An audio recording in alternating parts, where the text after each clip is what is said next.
So what's up, you guys? There's two videos I'm gonna make today. One of them is gonna be about, well, both of them are about the Tahoe. One of them is about a problem I fixed that I've been wanting to fix for the longest time that I actually found.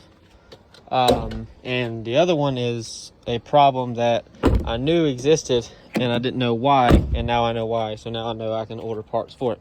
But anyways, so in other videos, I think I've said that my Tahoe has an oil leak that I can never find. And I thought maybe it was the rear main seal or something like that. And I was wrong. So it's not the rear main seal.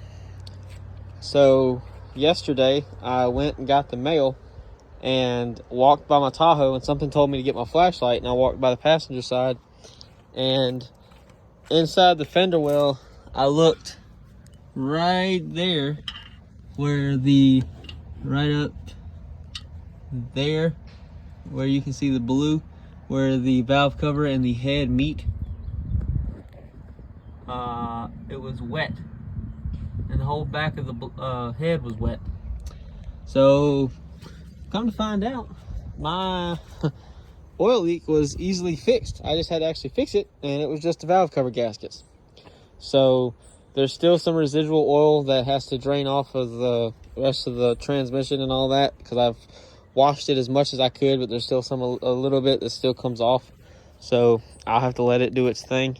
So thankfully, and actually I'll make both of these into one video. So I'm not making 6 different videos when I can just make it all into one. But anyway, that's one problem fixed. The other one is a problem that I haven't fixed, but I've been wondering what the issue is and how to fix it. So for the longest time, my other Tahoe was the same way. When you'd go to push the parking brake down, the parking brake wouldn't actually do anything. So I pushed it all the way down and it doesn't do anything. So even when I push it down, it doesn't illuminate. So with that being said, like, I'll turn the key on, and I shouldn't have to turn the key on anyway. It should still light up regardless, but you see the parking brake is pressed a little bit, doesn't show up even when I push it up. So that's one problem. But the other problem is I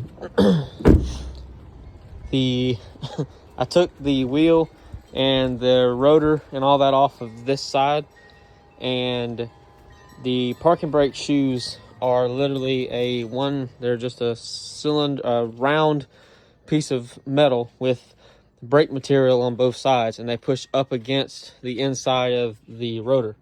Well, they can't do that if there's one side of the brake material missing, which is why my parking brake probably doesn't work. So I'm sure it's like that on both sides, and for me to buy AC Delco parts, it's only about $60 for both sides. They're sold in pairs, just like with brake pads. They're sold in pairs, so you do both sides at the same time.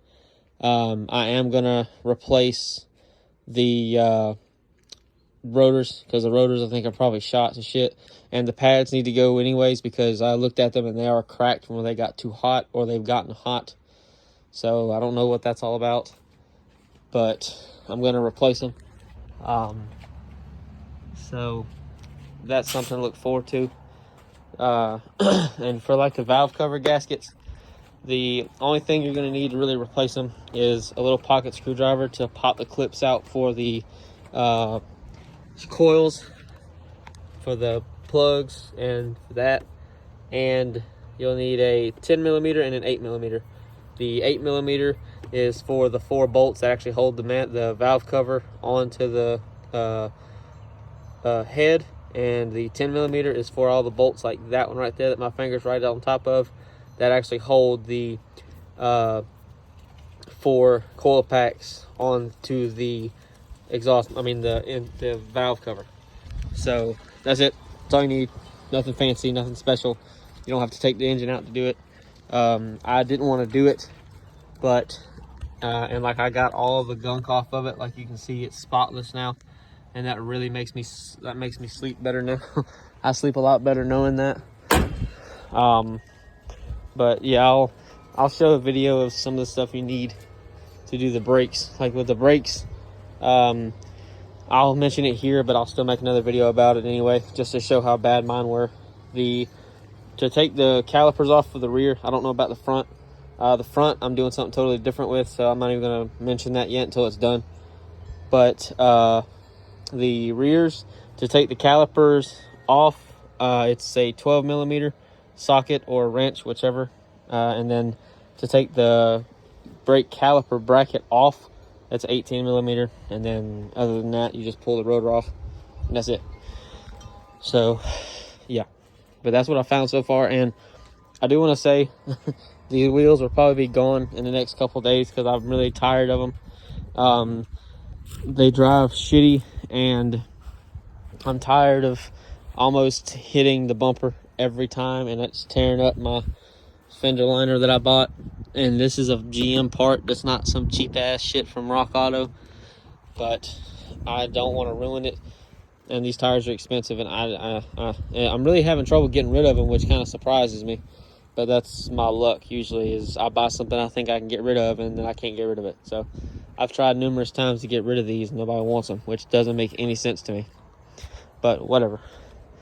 Anyways, if I get something new, I'll definitely show you guys. But other than that, that's all I got for y'all today. So I'll see you later.